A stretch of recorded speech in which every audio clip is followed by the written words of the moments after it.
Welcome Chess Advanced, and this game was played in 1966. This game was played in Cuba, Havana, and this is one of the most amazing games you'll see.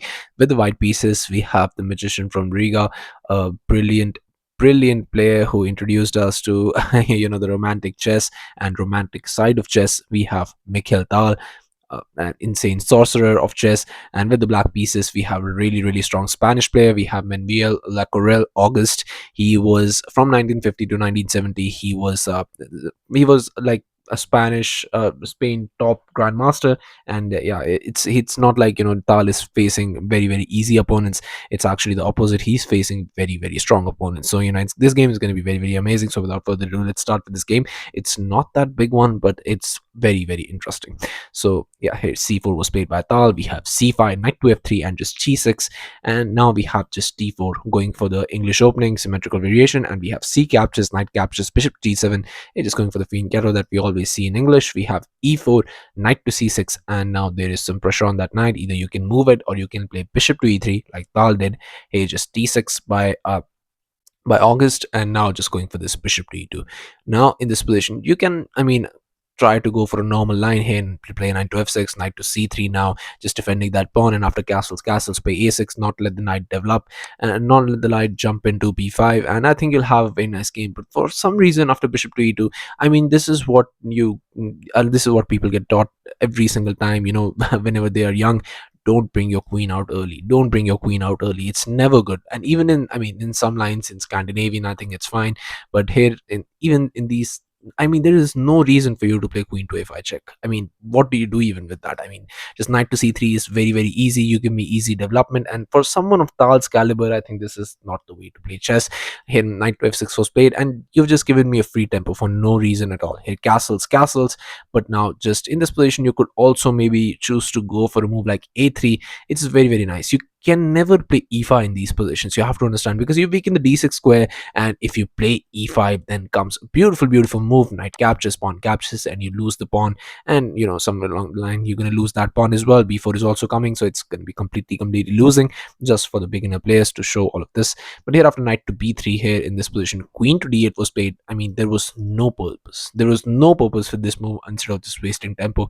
Here, f4 by Tal, but now just comes this a5, now trying to really intimidate Tal by going for a4 and pushing the knight away. But you could also, instead of this, you could also have gone for knight to d7, try to just push f5. And you can never play f5 in this position yourself, because you just vacate the square for the knight. My knight is going to be jumping in next. There's going to be some ideas, and you're just giving my knight a few targets which it didn't have. So better yet not play such moves.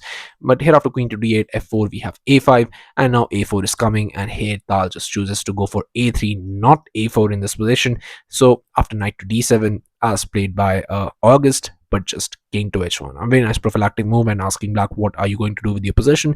Because if you see Tal's pieces, they are very active. Very active. And even if you see all this file, all of the squares are covered by Tal's pieces, all of the squares. And that's absolutely amazing if you think about it. So here, a4 was played, just pushing the knight away. We have knight to d4, but now we see a lot of traits: knight captures, bishop captures, and just knight to c5, now targeting that pawn. Also, there is some tension between the bishops. So here, just straight bishop captures, king captures, and now a very nice centralizing move by Tal, queen to d4.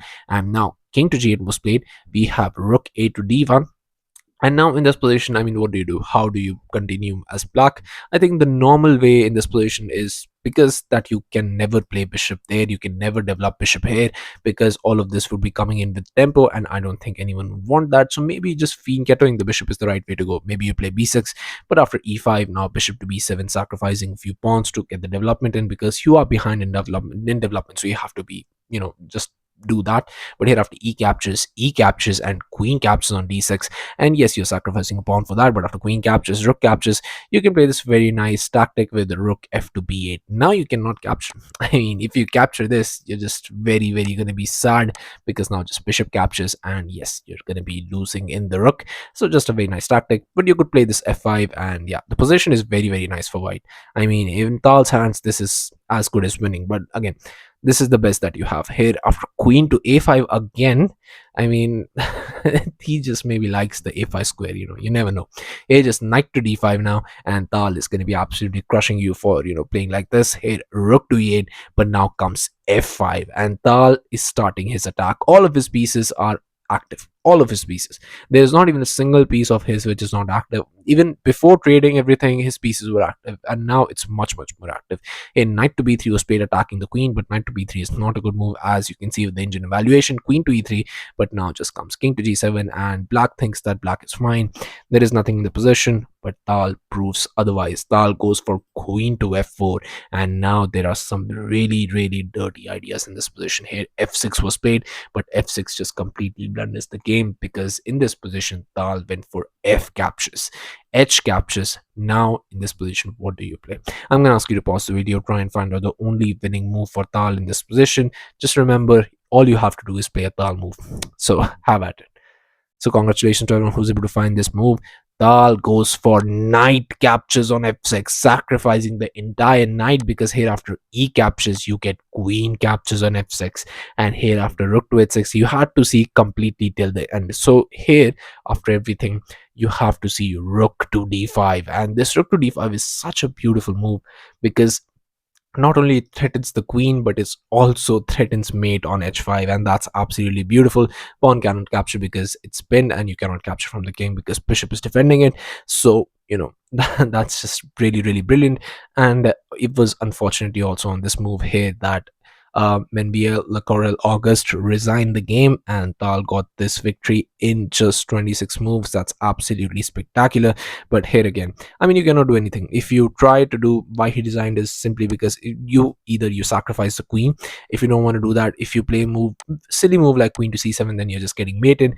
If you play a move like bishop to f5, try to give up the queen for some material, then after rook captures, just queen caps on f5, and after e captures, now you're just again getting mated if you try to just go after the bishop. And after rook to g8 defending it, just rook to f3, and there is no stopping rook to h3 checkmate. So whatever you do, you're just getting mated and that's why he resigned. And yeah, it was a really amazing game. I mean, the fact is, you cannot give free tempos to Tal. I mean, he will always look to sacrifice pieces and always just look for ways to crush you, and that knight captures was not that difficult to find, but it was really a brilliant move. So yeah, thank you all for watching. I'll be coming back with games like these, so stay tuned to the channel and stay updated, because a lot of these games get lost in the mix. So yeah, just putting it out there.